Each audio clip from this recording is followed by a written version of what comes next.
Tamara Ugolini here with Rebel News to feature the second part of a two-part series that digs into allegations of scientific perversion to justify things like vaccine mandates and passport systems seen throughout the COVID era. Tell me what you think has to be in place in order for people to feel safe. Is it testing, contact tracing, all of those things? Just give us a sense of what you would be looking for.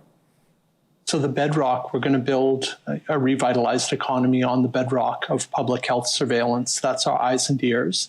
COVID is very sneaky. It's hard to see without doing a lot of testing. So I understand the province of Ontario is going to be coming out with a testing strategy. All provinces need those. If you missed the first part of this series, I will hyperlink back to it in the written component of this report. See, back in the first part, I interviewed statistician turned author Regina Whittiel, who joined me previously to discuss her book, an expose called Fissman's Fraud, that coined the term hate science and how it was proliferated in Canada by people like David Fissman, a conflict of interest riddled scientist that advocated for the segregation of vaccinated and unvaccinated populations well before a vaccine passport system was implemented in this country.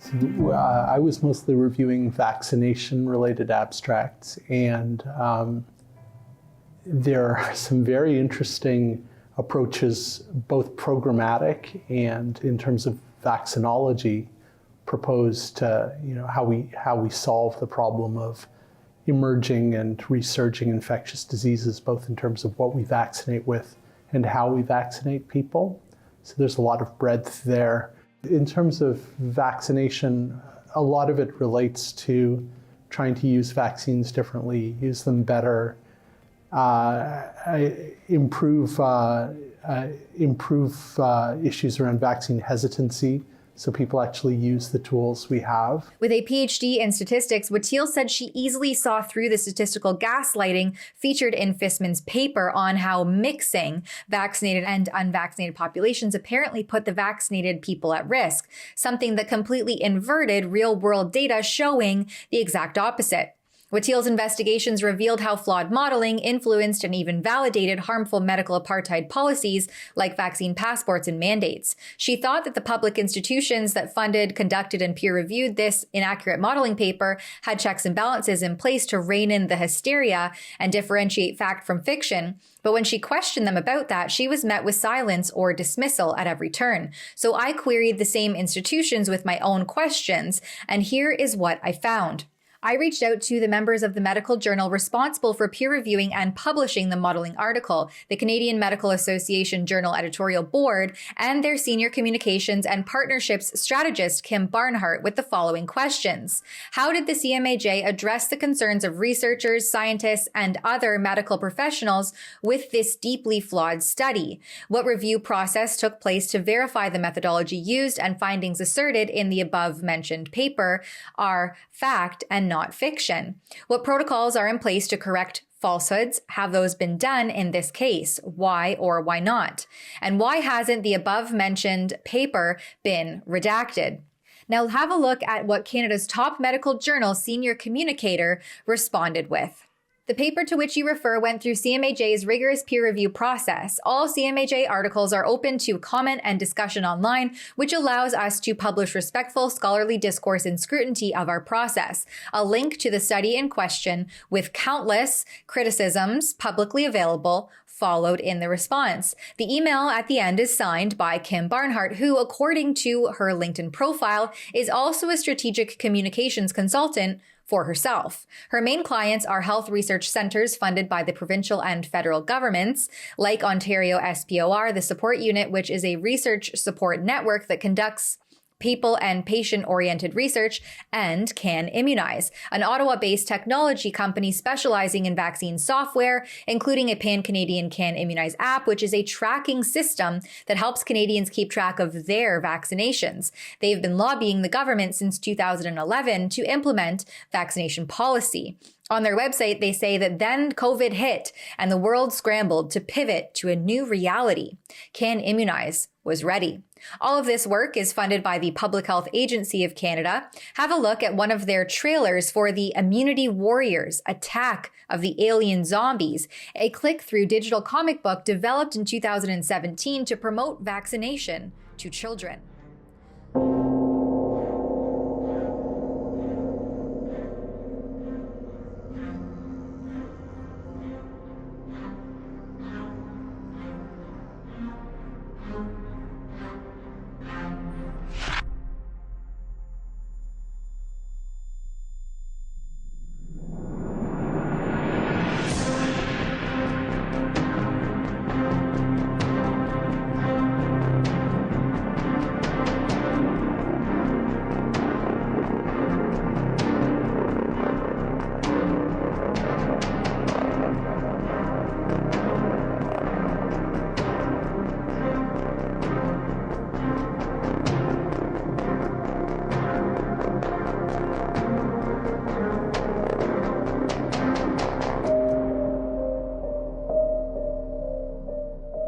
It's no surprise that Barnhart stands behind a study that scapegoated the unvaccinated when these are the kinds of projects that fund her livelihood.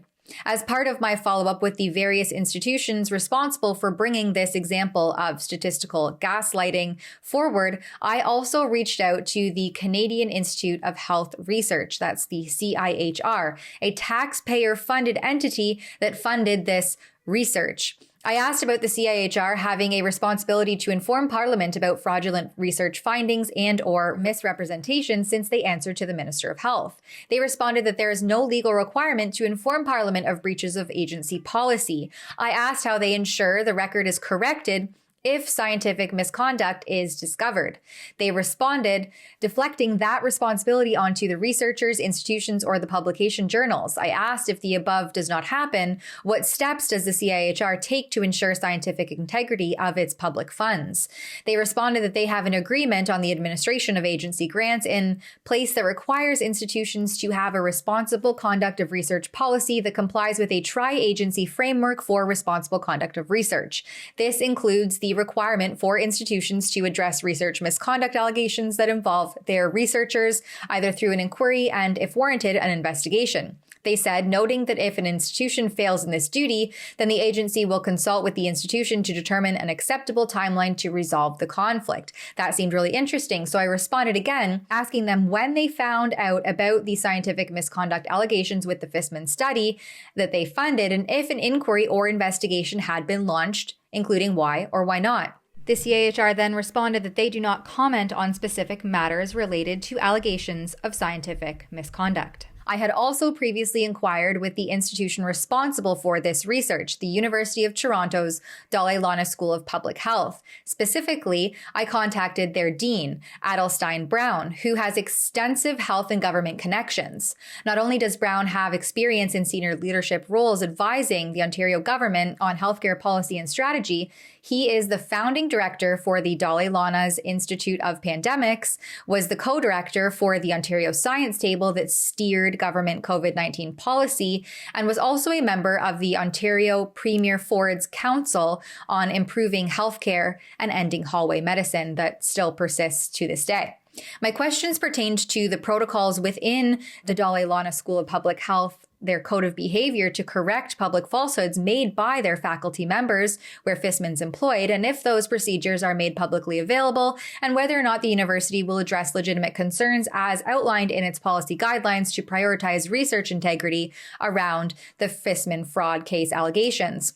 They did not respond to my media request. And David Fissman himself did not respond either. When I asked him if there are professional standards in place for him to differentiate fact from fiction in his work, whether or not he attempted to correct the record that his work was fictional modeling, not based on factual real-world data, and requesting a response from him around allegations of fraudulent, misrepresented statistics. We need to move to social distancing now. That's why we need to move to school closure. That's why we need to move to work from home. And that's why we need to move to enforced cancellation of large public gatherings. Despite evidence of flawed modeling and the amplification of fiction as though it are and were fact, once respected institutions like the Canadian Medical Association Journal and the Canadian Institutes of Health Research have failed to uphold scientific integrity and impartiality to address concerns about fraudulent research findings. The lack of response from key figures like Brown and Fissman underscores the urgent need for greater scrutiny and accountability